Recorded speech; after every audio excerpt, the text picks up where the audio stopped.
Good morning, everybody. Welcome to the Coffee Run Live, the slightly off-center, slightly skew-if Thursday edition of the Coffee Run, episode 472. Choo. I don't know why I did that. That's really random. So I was talking to one of my friends this morning about, for fuck's sake, I photo shoot yesterday, and we moved around my whole office. We took photos in different positions, and I thought, oh, we haven't had the black and white wall background for a while, so I thought we might do that. But what it's meant is that I can't find my tripods. I can't find the things. Hey, Linda, can't find all the stuff and the things that I would normally have. So what's really funny is that the phone seems to go because I've currently got you perched on my little Joby tripod that sits on the back of my computer lid, that it's got these really cool bendy legs. Actually, I'll show you what we're sitting on, and then hopefully it won't be too disastrous when I try and put you back in. Hang on a second. So I've got my, the link ready that I have to show you. Oh, so what's really fun is we have got, there's the tripod, right? There's the ring light, the tripod. This has got really, really cool bendy legs, and I can do all the things that I want to do. Hey, Rebecca, how are you? So visible live, you should all totally be there. We had the photo shoot yesterday because I've got new hair, and I'm like, it's still me. I promise you, it's still me. So this is where my tripod is being very precariously balanced. It's not working very well, is it? So hang on. Like that. Oh, crap. Okay, there we go.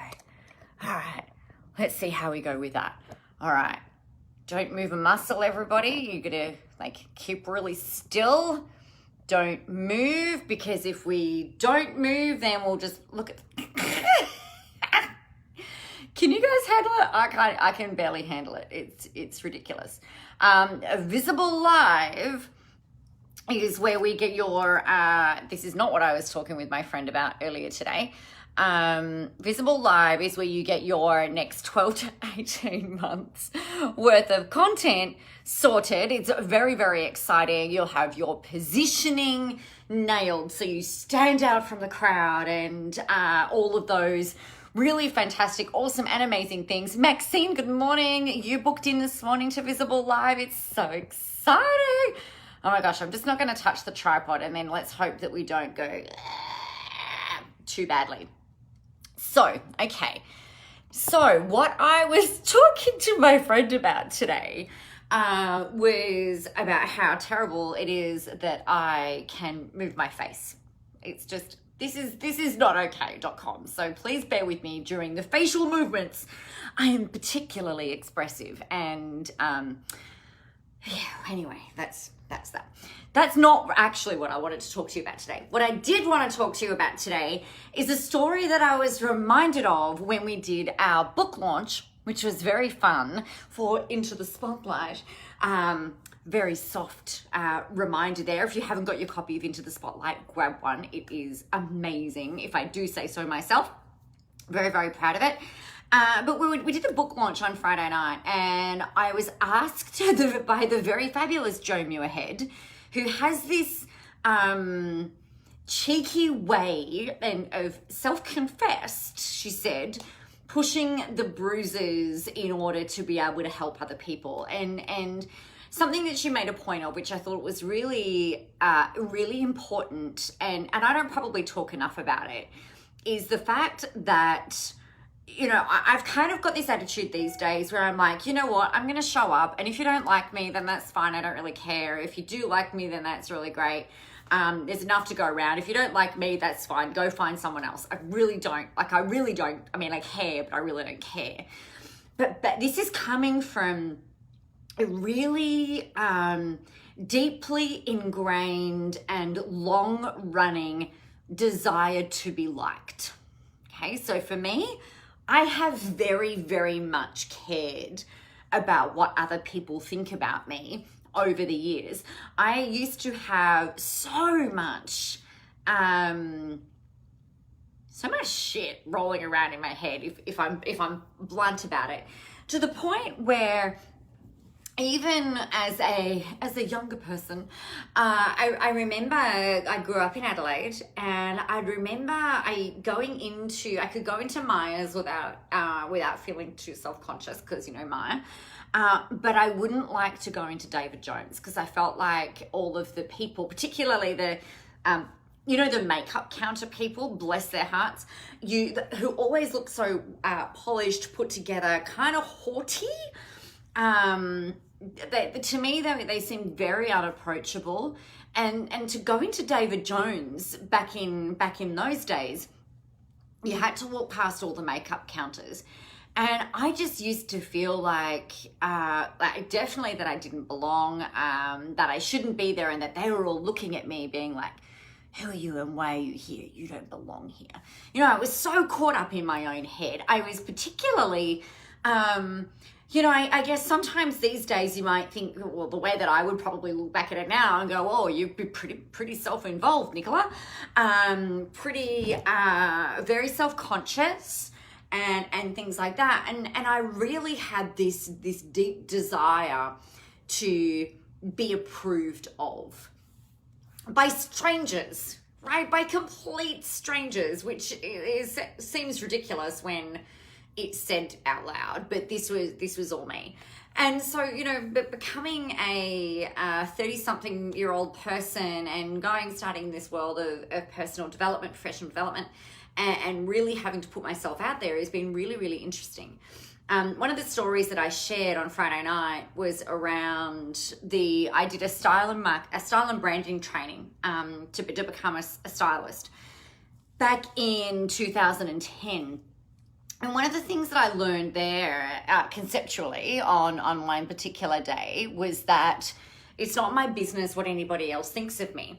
And I'm like, yeah, okay, I get it. I get it logically, but it wasn't until I was kind of thrown into a situation one night, actually during this styling training, where I had to go and meet people that I didn't know, and I was really freaked out. So for me, the way that my body has personally, my personal body, not your personal body to me, but my personal body to me, the way that my body has reacted in times of stress, in times of feeling like I'm really kind of throwing myself out there, my body would gift me with a migraine. And like looking back now, the same thing happened in year 12. The same thing would happen if I was really stressed at work. And there are a couple of things that I think for me that were kind of like the payoff to that. It's like, number one, it gave me an easy out. It's like, oh, I can't because I've got a migraine. And so if I didn't get what I wanted, or if I didn't achieve what I wanted, it's like, oh, well, that's okay. Because if you hadn't had a migraine, you would have been fine. So it was kind of like this really interesting protection mechanism that I had. But this one particular night, I had a really confronting day at this particular training. I was staying with a girlfriend of mine in Melbourne, back when we were allowed out all the time. And we were walking up to the city. We were supposed to walk up to the city to meet a couple of her friends. Now, I'd never met these friends before of hers. And she's like, so her name's Margaret. And Margaret is a really good judge of character. I mean, I was her friend, so she must have been a good judge of character. But, I didn't think about I was just really worried about meeting these people. They were a little older than me, owned very successful businesses, or were living in like families that had done really, really well. And I just felt really intimidated, and I was very much worried about what they would think of me. So my body went and got a migraine, of course, because, that would give me an easy out. It would mean that I didn't have to go to dinner, didn't have to go to drinks. I was going to be able to stay home. And no, Margaret wouldn't let me off the hook. She said, okay, we're going. I'm like, oh, fuck. So what was really interesting, though, was that I was less worried about them, right? And I was more worried about me. And you and I both know that if we're all up in our head worried about ourselves, then we're actually no good to anybody else. When it comes to your marketing and your visibility efforts and you stepping into the spotlight, if you're worried about what everybody else thinks about you, we're being very self-involved, right? Like I was very, very much self-involved. It was all about me, all about me, all about me. And the thing that I had learned was that when, this is in that week as well, it was a huge week. One of the things that I learned in this particular week was that if you know, just be curious about somebody else, just be curious about the other person. And it was like, all right, well, shit, you know, what questions do you ask people when you don't know who they are?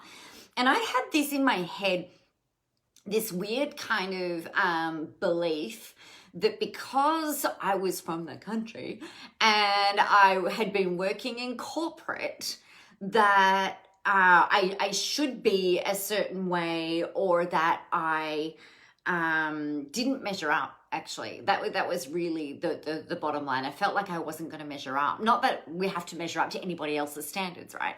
So I had these 2 or 3 key things. Number 1 was that it's not my business that what anybody else thinks of me.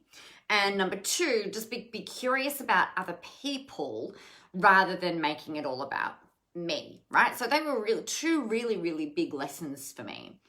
But the thing for me was that it was deeper than just the than just the how do I measure up stuff. Like I used to be really worried about my image and what I would wear, and you know, how people would perceive me and how they might judge me and all of this kind of thing. So this is only 10 years ago, you guys, and it's really interesting because I see this play out a lot with other people. I see this play out a lot online where people put on these masks and put on the armor and show up in a way that is not them, for fear of being judged, for fear of not being liked, for fear of people taking them the wrong way, for looking like a wanker. So here's where this came up, right? So yesterday we had a photo shoot here. It was very exciting. And I really struggle with photo shoots. I'm getting better, but I really struggle in photo shoots. And the reason being is that I just feel like an idiot. We've got this one person there, like eyes, like there's nothing else there. The whole job of the photographer is to capture me, my essence, and the feeling that I want to create through the imagery, right? So no pressure, photographers. But for me, I feel like there's all of the attention is solely on me, and I'm not adding value back to them, right? So it kind of feels like, it kind of feels like this really interesting, selfish kind of act, even though I know that the imagery is going to be able to be used to add value and to communicate with you guys and things like that. A big reason being, like if we look at these planner proofs that I've just received, you know, I've got, here I am with my very fabulous long blonde hair. And it's like, well, are we even the same person? Is that even me? Am I even me, or is that all me? And so it was the reason for doing this photo shoot yesterday is to kind of explain the story of the linking between the person that you'll see on the front cover of the book and the person that you see on the camera, on the video camera, this camera, what is it, live stream, and in your feeds every day. So there was very, I don't know, it's just this really curious thing. And the thing that I had to keep thinking about, and I kept saying to Sarah yesterday, I said, look, I'm very literal. If you told me to look out of the window and I'm looking over here, I'll go like this. So I find it really hard. Like I'll follow direction explicitly. So if there's something that you need, like you need to be really clear, because otherwise if you're like, okay, smile, I smile, and then look serious, and then put your head up, put your chin down, look to the window, look to the door. You know, it's all very like quite mechanical, because I get really uncomfortable, and I get really anyway, it's not the normal thing that I would normally do. So what it made me think of for you guys is that we get so good at wearing all of these masks and wearing all of this armor and trying to make it trying to be someone that we feel like we should be. And I've been this person. If you want to laugh, go back and have a look at some of my early YouTube videos. I very much tried to control. I was very controlled, right? And not by myself, like very controlled by my perceptions of how I felt like I needed to be. So it was very stiff, very, this is how I need to be on video. Hi, my name is Nicola, and I look like a puppet. It's so hilarious. I think I look like a Thunderbird. It's wildly hilarious. But a lot of the time, I see this in you guys where it's like, all right, it's time to go step in the spotlight. It's time to do your live stream. It's time to take some photos. And all of a sudden it's like, how do I be me?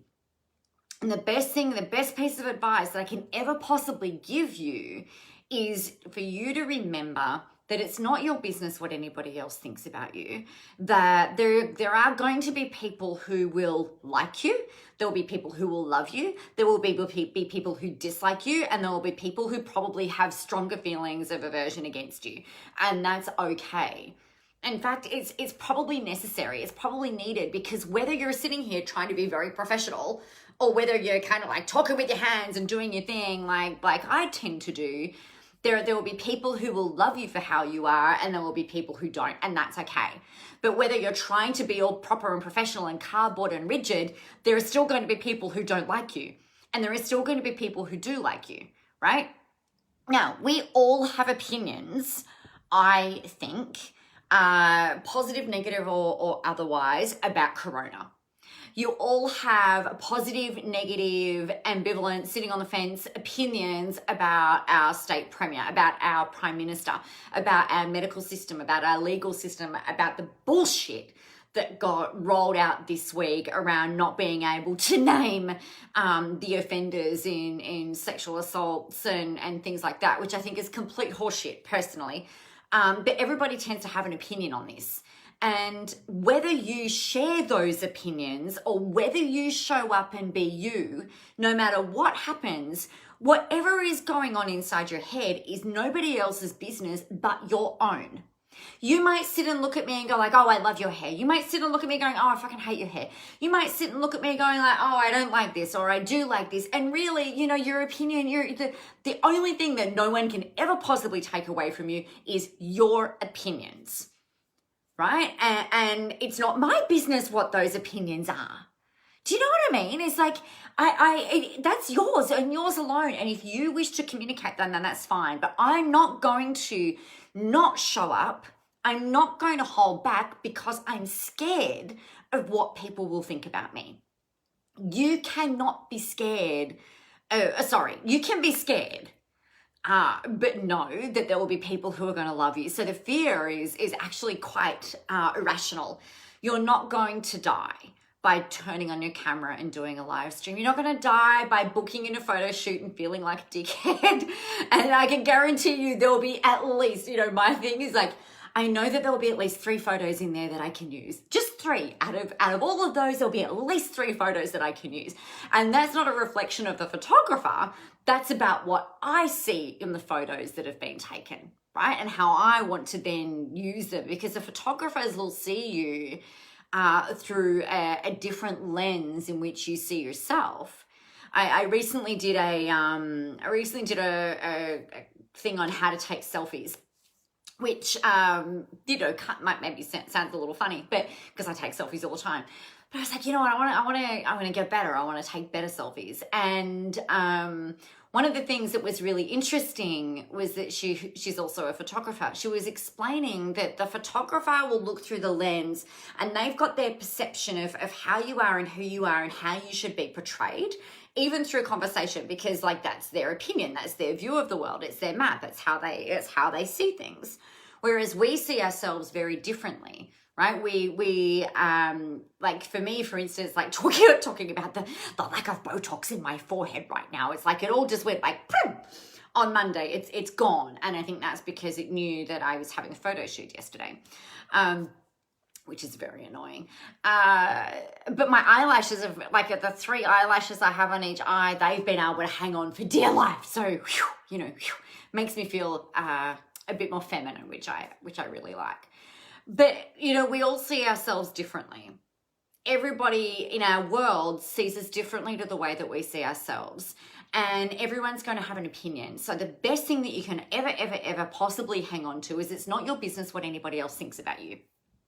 Now, to further kind of like hammer that point home, because, you know, I'm not preachy enough this morning, one of the things that has been so interesting for me through not only writing and doing the research for Into the Spotlight, but also through the interviews that I've done post finishing the book, and I've interviewed some really great friends of mine, and there's more to come, which is very exciting. I've interviewed some clients of mine, and I've interviewed some singer-songwriters, musicians, really amazing, like they are all amazing humans. And what is really fascinating to me is that every one of them shared with me one of the things that they do to shift this thing around if you're not really feeling it, if you're not feeling confident, if you're not quite sure what you should be doing or what you should be saying, and what every single one of them has shared, and I'm sure it'll be a theme that is likely to play out with everybody that I interview into the future as well, is that when we are focused on ourselves. Okay, so when we are focused on ourselves and we're all up in our head around what are they going to think of me? I don't want to look like a wanker. I don't want to sound like an uneducated idiot. I want to add value. I don't know how I'm going to stand out. What are my peers going to say? What if somebody disagrees with me? What if I get a hater? What if? Right? So we're all up in our head, and this happens a lot. So we're all up in our head here going like, la, la, la, la. What we need to do is shift it to being, instead of it being about us, we make it about our audience, right? We show up for our audience. And what everyone said is that, all you need to do is show up for that one person. Just that one person, either in a stadium, that one person in a theater, that one person in a venue, that one person on your live stream, that one person in your audience, that one person in that workshop, that one person that's going to have you pop up in their feed today. All you need to do is show up for that one person, and you need to make it about them. And if you could just think about that person and finding a connection or talking to them, then the magic flows on from there. And then the second you make it about them, it takes the pressure off you to perform, right? Because it's not about showing up and performing, although it kind of is, but it's not. It's more about how you can add value to your audience, how you can build connection, how you can build relationships, how you can create transformation for your audience before they even buy from you. The results in advance theory, which is oh so powerful. And so it's really common to get caught up in trying to make sure that you're wearing the right thing, trying to make sure that you're saying the right thing, trying to make sure that you're doing the right thing, trying to make sure that you're adding value, all of that kind of thing. You can put all of that aside, and all you need to do is think about one person that you can help today through whatever it is that you're putting out, and that will pay off. It may not pay off today, it may not pay off tomorrow, but it will absolutely pay off, because that's the kind of stuff that I remember hearing about this concept called the servant's heart. Again, going back to 2010. And I was like, what the fuck is that? Like, I don't even understand that. And what I know now is that, well, like if you're showing up to serve and to add value, that is one of the primary core things that will cut through the noise on the internet. Because everybody else is out there saying, buy my shit, buy my shit, buy my shit, buy my shit. And I don't have an issue with you saying, hey, buy my stuff. You can buy my book. You can come to Visible Live. In fact, I would very, very much encourage it. If you haven't done it, you need to do it. If you haven't booked in, you need to book in. It's happening at the end of September. But the point being is that if that's your only focus is selling your stuff, if your only focus is making money, if your only focus is trying to convince people that they need to buy from you, then you've already lost the game. Right? And that's when you get compared to other people in your industry. That's when people will start to shop, to look and compare what you're charging based on what you're giving, based on what you're delivering. And they start looking at this comparison table of widgets. And that is not the thing that they need. What they need is you. Okay? So you've got to get past worrying about what people think about you. It is a muscle that you build, and we put things in place, checks and balances in place to help you along the way. Things like making sure you've got your cheer squad. Who's on your cheer squad? I talk about this in the book. Who's on your cheer squad? Who's on your board of advisors? Who have you got backing you? And it can be just one other person. It could be your mom, your dad, your brother, your sister, your best friend, whatever. I don't know. It can't be your dog because they don't have social media. But like you want to have at least one person in your world who can say to you, you know what, you are freaking awesome and I love you and you're doing an amazing job and please keep going because that was really fucking helpful. And you've got to have somebody in your world that does that for you because it's a hard gig. You know, it's a tough gig. So remember the lessons today are it's not your business what anybody else thinks about you. The more that you're being curious about somebody else, the easier everything is. And anytime you have a crisis of confidence, you have a crisis in faith, because we all have those, some more frequently than others. And, you know, in times like these, they seem to happen a bit more frequently as well.